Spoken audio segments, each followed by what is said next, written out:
Hello guys and welcome back to F122. We are gonna be starting off a new save as I accidentally deleted the last save. Funny enough, it was a mistake. Yeah, it was a mistake. Yeah, like I was dumb. I thought the other, my team career save, was the one we were on at the moment, and therefore I deleted it. And obviously, when you delete something, you can't get it back. So we're starting again from scratch, putting back the settings that we have set for the AI with increased acclaim, cache, and R&D. Removing traction control, give us a bit of a challenge as we are a controller player. Bumping the difficulty up to 80 just to see if that would change any results from the last video. Seeing that it looked like that it was a bit too easy. We get everything going, even getting Oscar Piastri again as our teammate, and fixing our car back to its look that we have decided on in the past video. And yeah, we don't have much to say after that. Really, just let Will take the wheel.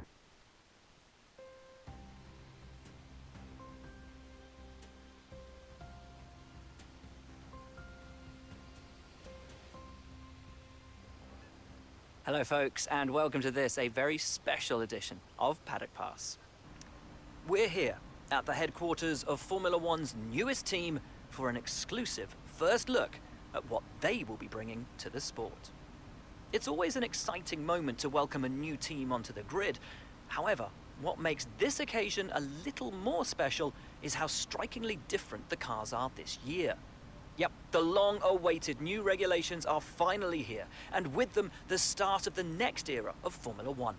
The 2022 season ushers in a change of direction to the regulations aimed at promoting closer racing, with new aero additions in the form of swooping front and rear wings, along with the new eye-catching 18-inch low-profile tyres that will push tyre technology to the limit. So then, the question remains as to whether this team can grasp the opportunity before them with both hands and lead the charge against the rest of the paddock. We'll find out soon enough, as the new season is just about to begin. But first, let's see the unveiling of the team's car and meet the owner of the brand new Formula One team.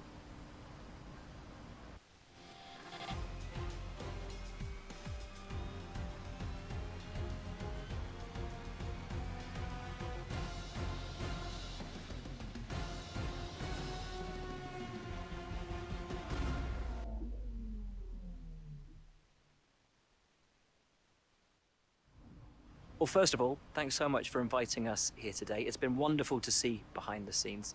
As you might expect, I've got about a million questions, so let's jump straight in. It's been a long time since we last saw a team owner take their own car onto the track, and the sport's changed enormously in the intervening years.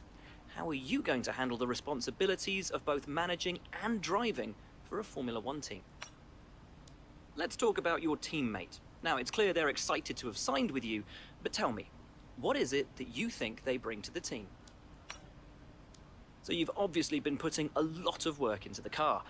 I know it's early days, but how do you expect it to feel out there? Most of the other teams can boast years of experience in Formula One. Where do you see the opportunities to make those vital performance gains you need to put you within reach of the other cars?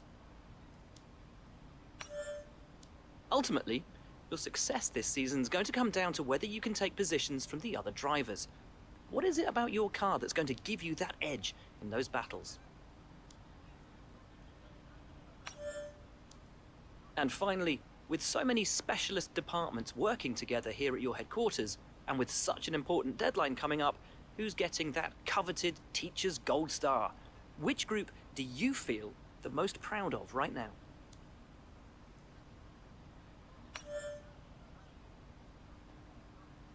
Well, thank you so much for your time. It's been wonderful to get an insight from you and, of course, to see around the headquarters.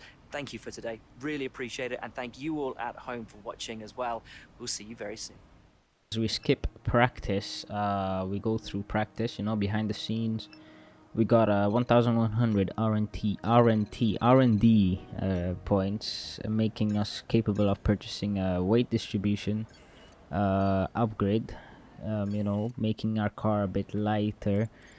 That upgrade will probably be there around just after the Australian Grand Prix, so we're not expecting it until our 4th race of the season, as we start our first Q1 lap, on our debut race. Very much expecting a lot from the car, expecting the upgrades that we had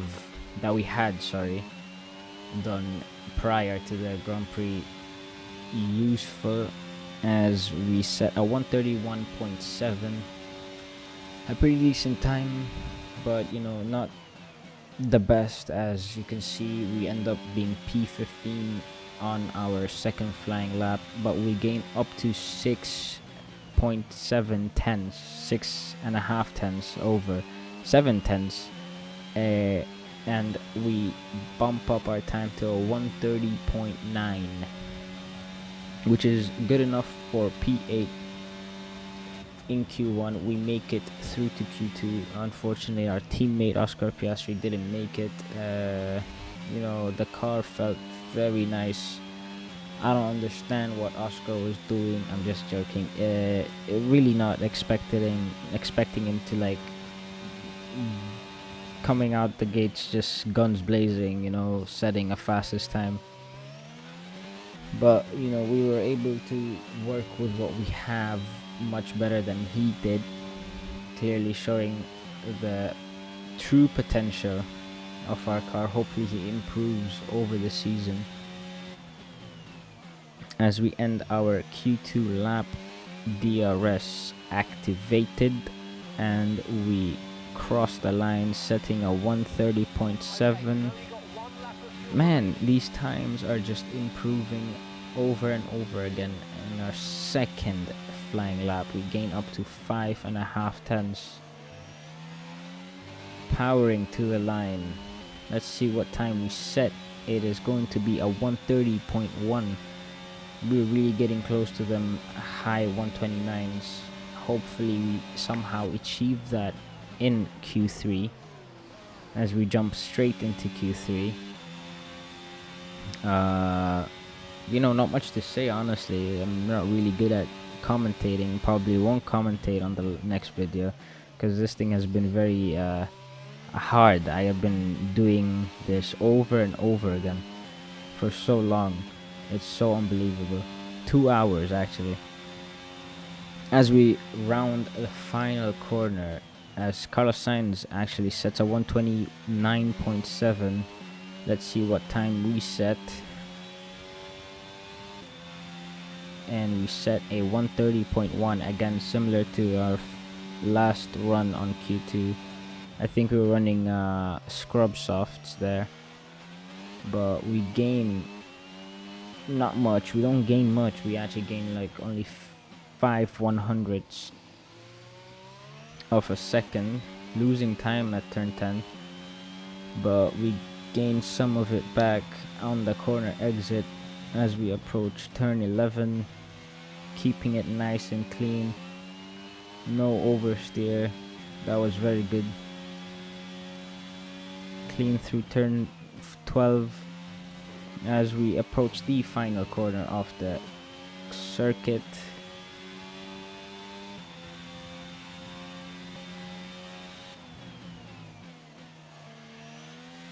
We have gained 3 tenths, and we set a time of 129.8. That puts us in P3. That is a very good result, as we have a very weak car on paper, but we were able to make the most of what we have. And with qualifying complete, let's review our top 3 today. Leclerc, Sainz, and the owner driver. With qualifying wrapped up now, we have our grid lineup for the big race tomorrow. Be sure to join us then for what will no doubt be a fantastic race.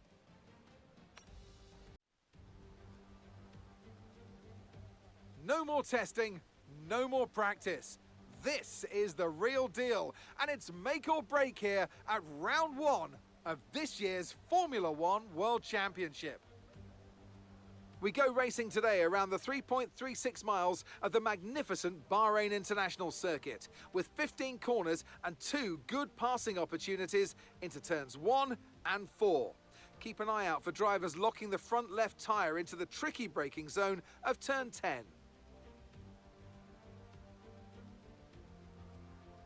So with the race not far away from starting, here's what today's grid rundown looks like. A fantastic effort from Charles Leclerc yesterday, and it's put him on pole.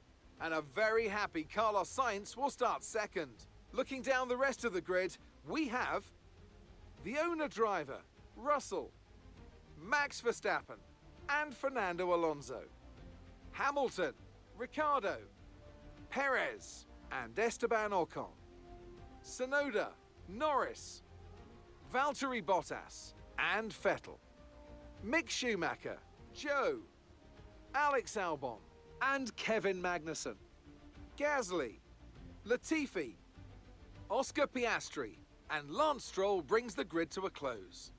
It's almost time for the lights to go out, so let's head down to the track where preparations are underway. A new season then, a clean slate where anything could happen. Anthony Davidson is with me today as once again we get another year of Formula One underway. We're into those tense few minutes before the first race then. Everyone's a little bit nervous about reliability. They haven't been running in the hot, turbulent wake of other cars in practice. And they've not been pushing at 100% for long durations. Let's hope no one has to deal with any nasty surprises.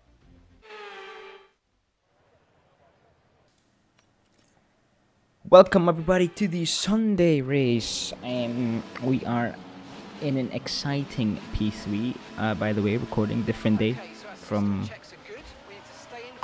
we spin out. Anyway, we're starting. Ignore that. Yeah, that was just a warm up. But we get a good start off our formation lap. You know, getting some good burnouts for the rear tires, heating them up. As we are starting on the mediums and ending on the softs, you know, extending that first stint by selecting the mediums, as we are strategically trying to hold our third place, you know, possibly going for a podium here. So with the softs at the end of the race, we'll be able to fight the other drivers who are trying to overtake us nearing the end of the race. Goal for this race was to get a podium. Hopefully we can get that. Nice one. That's going to give you the edge if you can get good launch as the race starts. Keep an eye on the lights. The start sequence will begin as soon as the grid is formed. Be ready with the clutch.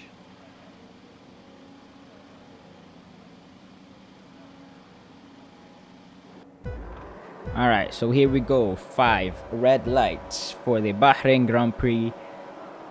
It's lights out and away we go. We get a little bit of a wheel spin there, but not much to slow us down on the start, even though Max Verstappen's already overtaken us. We're taking the inside line as Sainz locks up. We kind of make contact with him there. We could have possibly gotten that second place off him, but he seems to have safely made it around the corners without any harm done to him and ourselves. But we're trying to size up a move on him, hopefully into turn 11.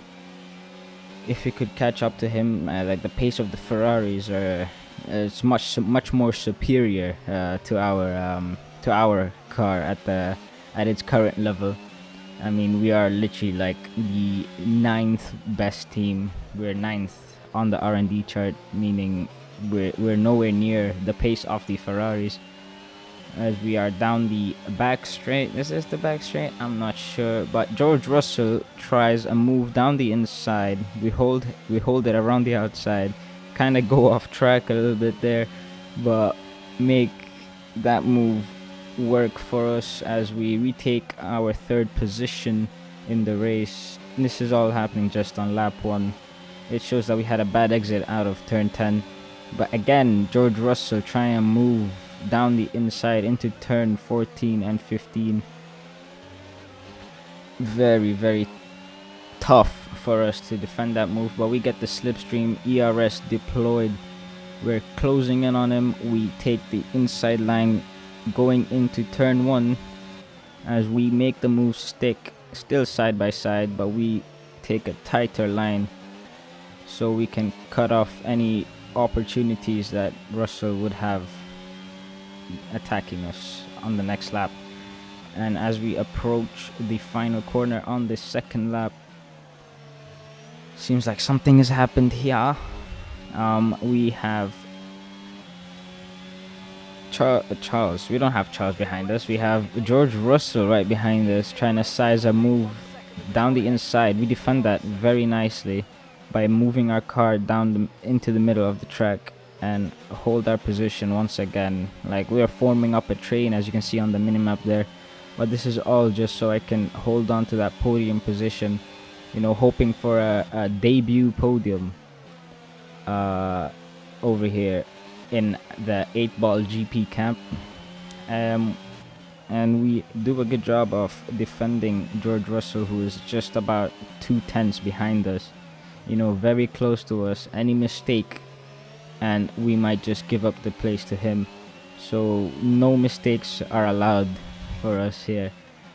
We need to be as consistent on every lap throughout the whole race. Exit out of turn 10 wasn't the best again, as George Russell once again tries a move down the inside into turn 11. We go wide again, a bit off track. Nothing from the stewards as we continue fighting for P3 with George Russell, but nothing much after that as we continue down the final straight on the circuit. George Russell is looking for a move down the inside but couldn't really make it. He kind of cuts the corner over there, but you know, we kind of make some breathing room for ourselves down the pit straight, as even with DRS it doesn't seem like Russell will be able to catch us up at the end of the straight. And down to lap 4 again, we are fighting still with George Russell into turn 11. A really strong battle, strong performance from Russell, you know, showing that the Mercedes is a very good car around here, trying to get that move done and go ahead and chase the Ferraris, but he's unable to do that. As we approach the corner, I seem to be trying to steal his DRS, as I was thinking that he could possibly overtake me at the end of the pit straight into turn 1. So we take his DRS, we take it and we activate it, so we make ourselves some breathing room from George Russell. But it seems like Max Verstappen sized up George Russell and made an overtake on him, as we see Charles Leclerc pitting his first pit stop and probably his last, as it's a one-stop strategy for this race for all cars, as he goes onto the mediums, getting rid of those softs. Okay, copy that. As we change our strategy to pit a lap earlier, so we were supposed to be pitting on lap 10, but it seems like I thought of an earlier pit stop onto the softs might be a better option for us. As we're approaching turns 9 and 10, Verstappen is closing in on us. We got a good exit, nothing compared to the other times we tried to take that corner, but Verstappen is still closing in on us with his superior Red Bull.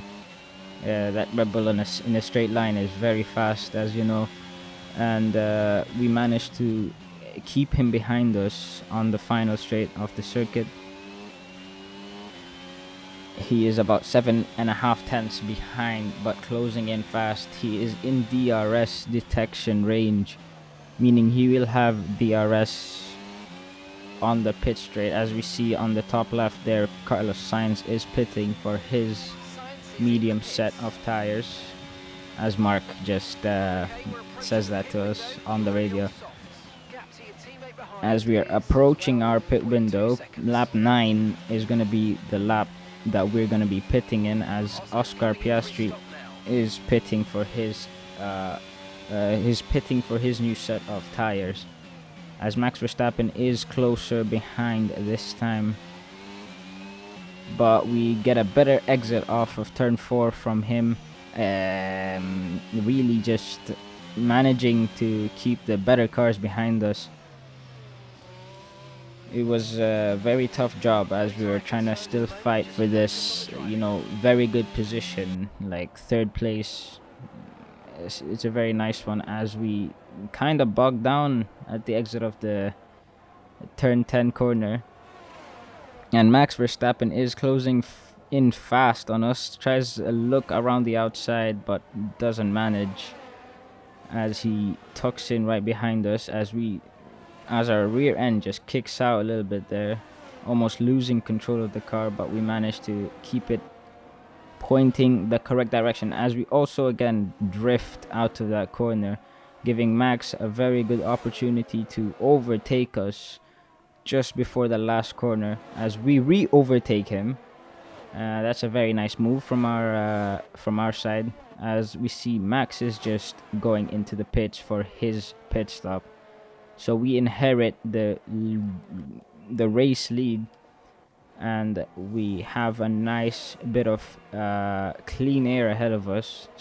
And behind us, there's no cars within 5 seconds of us, as we are entering a very unpressurized phase of the race, where we have an 8.5 second gap to Vettel behind us, as we are approaching our pit stops on lap 9, heading towards the pits, hoping for a good stop here, as if we make a single mistake on the pit stops, we might just lose that third position, as we see Sebastian Vettel behind us also pitting.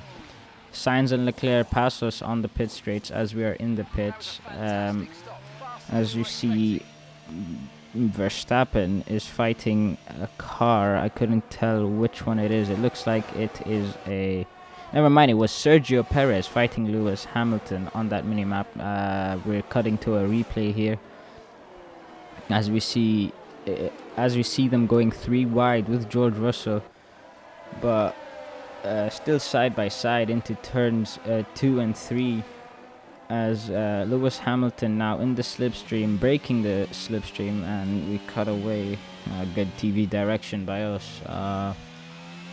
But we are now on our new set of softs. These are scrub softs, so they're not new, they're just new. Unused since qualifying on Saturday, as we're trying to get them up to temperature. As you see on the MFD on the bottom right of the screen, as we approach into lap 12, sorry, not turn 12, lap 12. Not much happened, looks like, between lap 10 and 12, as we see Max Verstappen and George Russell fighting down the pit straight. They're already side by side near the pit wall, as George Russell makes that overtake, with Verstappen being on the hard tires, surprisingly. Possibly the reason why he got overtaken in the first place, as the Red Bull is a more superior car. Not much, but it is a better car compared to the Mercedes on the R&D. And really just having a very quiet race after those rounds of pit stops for us. One pit stop, it's not plural, stupid. We are approaching now turn 9 and 10. We almost beach it on the curb there, almost losing our third place, as Russell is just 2 seconds behind us, and we seem to have collected some damage on our rear diffuser on the last lap, as we see Carlos Sainz, who has been leading the race since after the rounds of pit stops for all the drivers, holding Charles Leclerc in a very good 2.5 second gap, takes the checkered flag to win the Bahrain Grand Prix Charles Leclerc right behind them in second place, and us holding off George Russell, who is just about behind us. We kind of seem to go deep into that turn 14, 15 corner. It's a drag race to the line, and we take third place. A wonderful result for our performance. Third place on our debut is a very good start to our season. You know, it shows what I am capable of with the car, and yeah. Talk to me, Ants. What was it that set them apart from the competition today?